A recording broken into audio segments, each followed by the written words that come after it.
motema nanga etondi sami na posa na yoe aba papa molimo nanga ezo ganga koluka yoe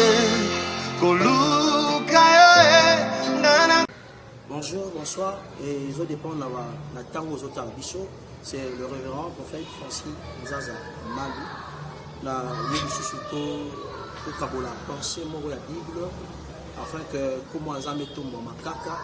Et avant de commencer, Nalito Sambi Nabino, Iska Bozalito, Wana Tobondeli, Éternel Dieu Tout-Puissant, nous te disons un grand merci pour ce moment. Permets-nous, Seigneur, de parler de ta part. Permets-nous d'éclairer, Seigneur Jésus-Christ, tes enfants, afin que la lumière de la parole soit éclatée et que la gloire de Dieu puisse être là. Cher Saint-Esprit, oriente-nous, il est bien la fin. Nous avons ainsi prié. Amen. En tout cas,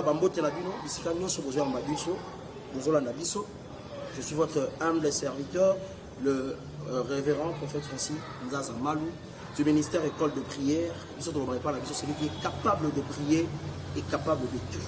Pendant quelques minutes, vous allez très très important et le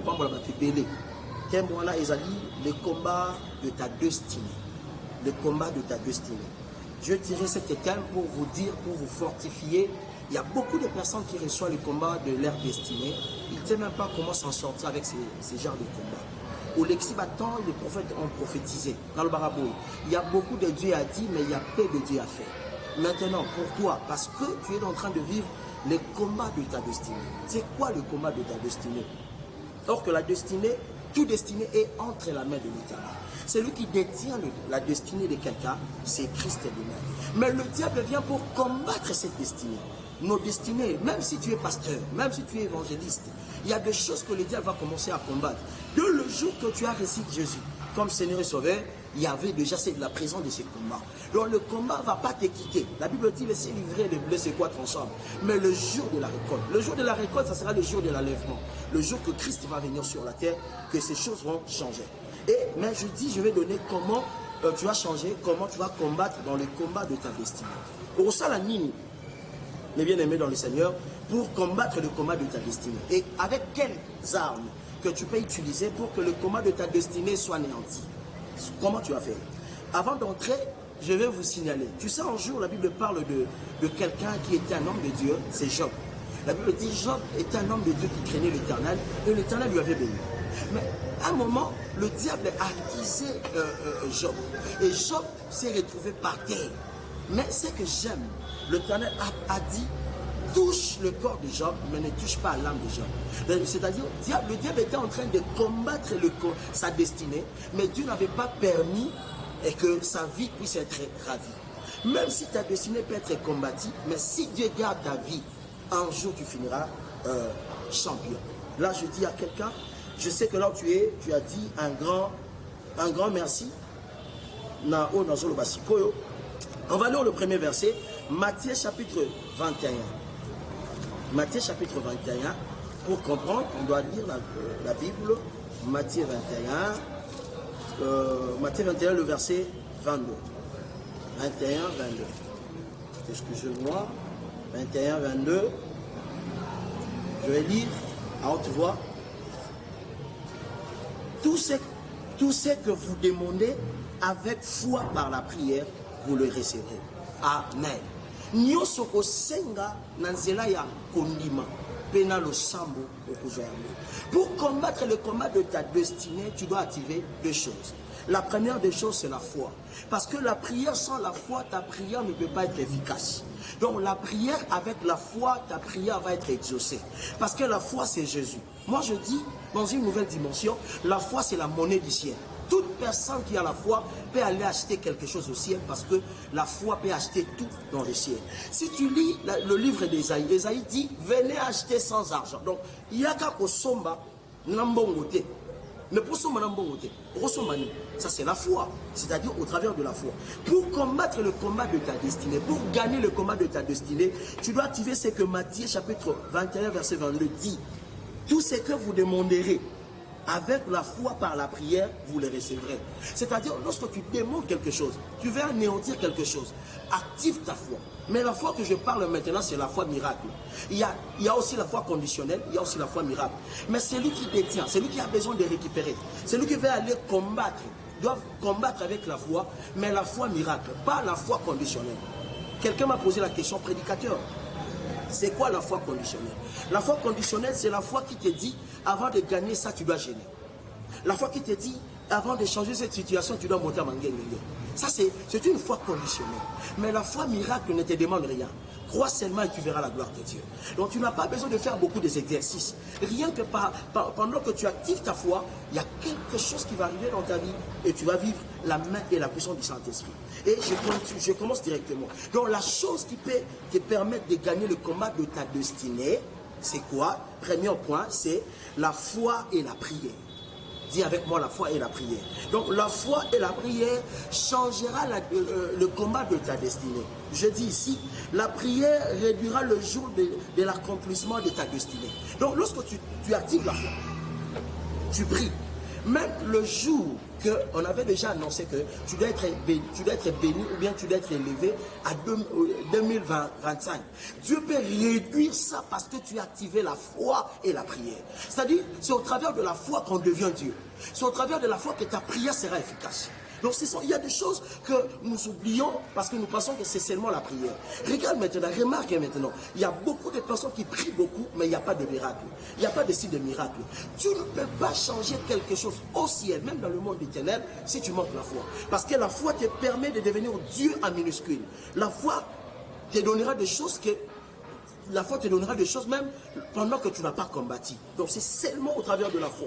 C'est à cause de ça que je dis, ta foi va réduire même le jour de l'accomplissement de ta destinée. Donc celui qui prie sera capable de manipuler certaines choses. Celui qui prie sera capable de gagner d'autres combats, pas parce que tu as combattu. Parce que celui qui combat avec la foi, ce n'est pas la bouche qui parle, mais c'est la voix de la foi qui parle. Parce que la foi parle. La foi, comment la foi parle? Celui qui a la foi ne peut pas avoir peur. Lorsque tu as peur, sache-le que tu es en train de neutraliser ou bien d'étouffer ta foi. Et ta prière ne sera pas efficace. Est-ce que tu peux dire amen à haute voix? Est-ce que je peux écouter ton amen?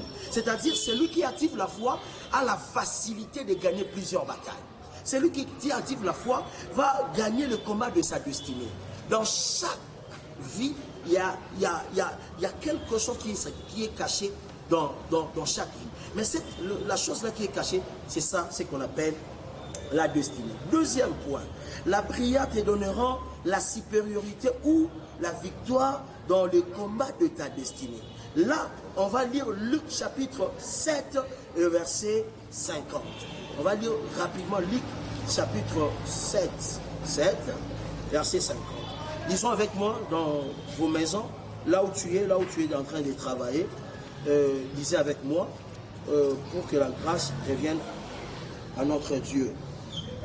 La Bible dit, mais Jésus dit à la femme, ta foi t'a sauvé, va en paix. Tu vois ce que la foi fait? La foi combat pas avec la main, mais la foi combat avec la bouche, avec tes pensées. La foi peut enlever des choses.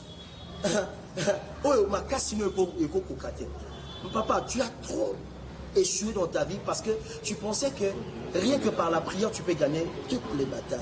Or que c'est la foi et la prière. Donc tu vas gagner parce que je dis ici, la prière te donnera la supériorité ou la victoire dans les combats de ta destinée. C'est là que tu vas gagner, mon frère.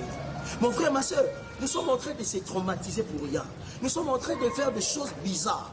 Parce que nous sommes en train de réduire notre foi. Celui qui a la foi ne peut pas avoir peur. Tu vas affronter. La Bible dit, Christ a dit à cette femme, ta foi t'a sauvé.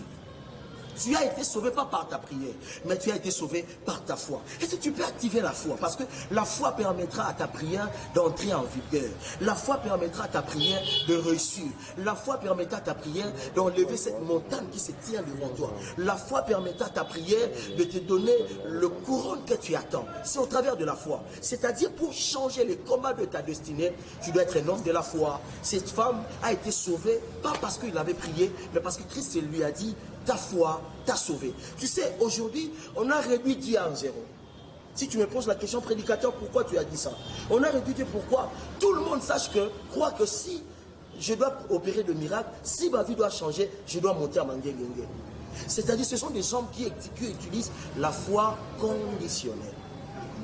Mais à ce temps ici, on n'a pas besoin de ces genres de foi conditionnelle. On a besoin de la foi miracle. C'est lui qui est dans sa maison.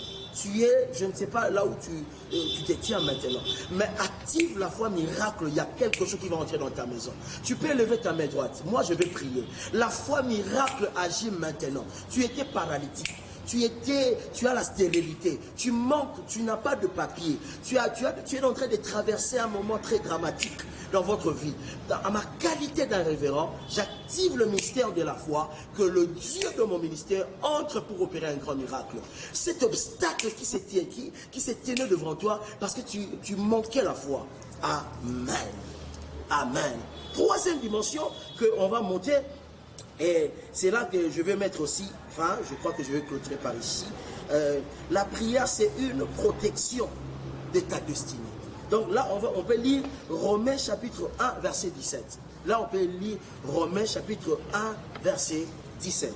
Donc, je ne sais pas long, je suis venu juste pas pour prêcher, mais pour exhorter les enfants de Dieu. Verset 17, là, si tu es là, tu peux lire avec moi.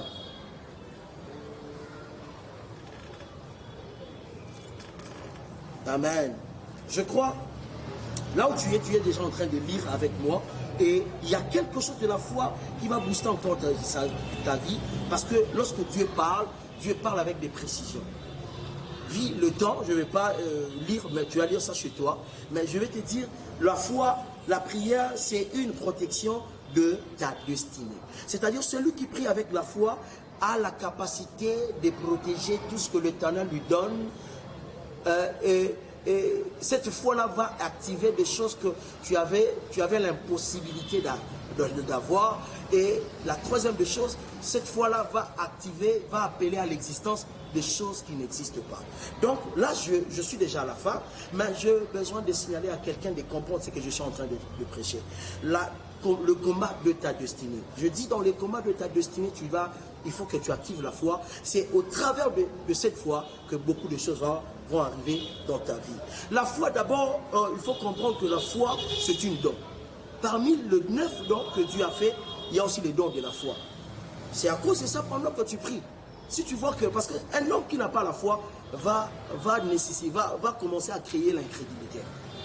Donc l'incrédulité, c'est l'ennemi de la foi. Et maintenant, je vais juste te signaler, si tu manques la foi, tu vois que à tout moment, tu as besoin d'activer la foi, mais tu ne sens pas que cette foi n'est pas activée. Donc tu peux entrer maintenant dans ce que je vais te donner comme formule. C'est lui qui a besoin d'avoir la foi. Premièrement, tu dois être un homme de prière. En priant donc lorsque tu crois dans tes prières, tu vas entrer dans le monde de la foi. Je crois, je me suis bien expliqué. Que Dieu vous bénisse. Je sais que je vais prier avec vous pendant quelques minutes et je sais que l'Éternel fera quelque chose. Tu sais, la Bible dit, si tu as la foi, tu peux déplacer cette montagne. Donc un homme de la foi, il n'y a rien qui peut être impossible dans sa vie. Un homme de la foi, c'est quelqu'un qui change les situations en un clin d'œil. Un homme de la foi, c'est quelqu'un qui entre là où il y a l'impossibilité, mais il sort avec la possibilité. Un homme de la foi, c'est quelqu'un qui n'a rien, mais qui active, selon sa foi, il peut appeler à l'existence des choses qui n'existent pas. Je vous bénis au nom de Jésus. Je vais prier. Tu vas mettre tes 2 mains sur ta tête. Je vais prier pour que Dieu puisse appeler maintenant cet don-là de la foi, que tu puisses vivre le don de la foi. Est-ce que tu es prêt? Tu es prête avec moi et on va prier. Éternel Dieu Tout-Puissant, le Dieu des esprits des prophètes.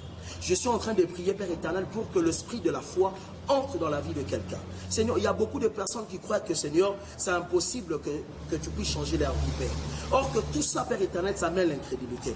Je suis en train de chasser. C'est le diable qui met cette incrédulité pour que les gens ne croient pas que tu es capable de changer beaucoup de choses. Je prie maintenant, Père. C'est à cause de ça, Père éternel, il y a beaucoup de prophètes qui commencent à manipuler la vie de tes enfants, rien que parce que sinon, nous ne voulons pas enseigner la foi. Que la foi est beau dans la vie, comme on a Jésus. Je suis en train d'appeler la foi dans ta vie. tout ce que tu fais, que la foi de Dieu se naisse maintenant au nom de Jésus. Même si tu es stérile, tu es paralytique, même si tu manques de l'argent, tu manques de papier, même si tu manques le mariage, tu manques des enfants, au travers de cette foi que Dieu va créer maintenant dans ta vie, je libère cet esprit de la foi, reçoive ce que tu en as besoin. Au nom de Jésus-Christ de Nazareth, je prie mon Dieu, tout esprit qui a mené l'incrédulité dans ton cœur. Oui, mais nous permettre que nous sommes vivants et que ce Dieu-là est capable de changer ta situation. Que ta situation change. Au nom de Jésus-Christ de Nazareth, nous avons ainsi prié. Amen. Est-ce que tu peux dire Amen en te voix? Je bénis l'Éternel pour ça. Et je bénis l'Éternel pour notre patron, notre chef, qui est Jésus-Christ, qui nous permet à tout moment d'avoir ce genre de moments, de partager avec les enfants de Dieu. C'était votre humble serviteur, le révérend prophète Francis Nzazaman, l'homme de Mashura, Mahombi. Donc c'est ça. Je suis le responsable du ministère École de prière, Église Bateau de Feu Dévorant, ministère École de prière, celui qui est capable de prier est capable de tout. Sur l'avenir, dans la commune, il y a Lemba, quartier, Livoulou, Arrêt et Limosanto, numéro 77. C'est ça, où ils ont coordonné Nangaï. Et en plus, nous avons un numéro 00243 89 89 220 65. 00243 89 89 220 65. C'est ça mon numéro. Que Christ vous bénisse et je bénis vos familles et que Dieu vous bénisse abondamment au nom de Jésus-Christ. Amen.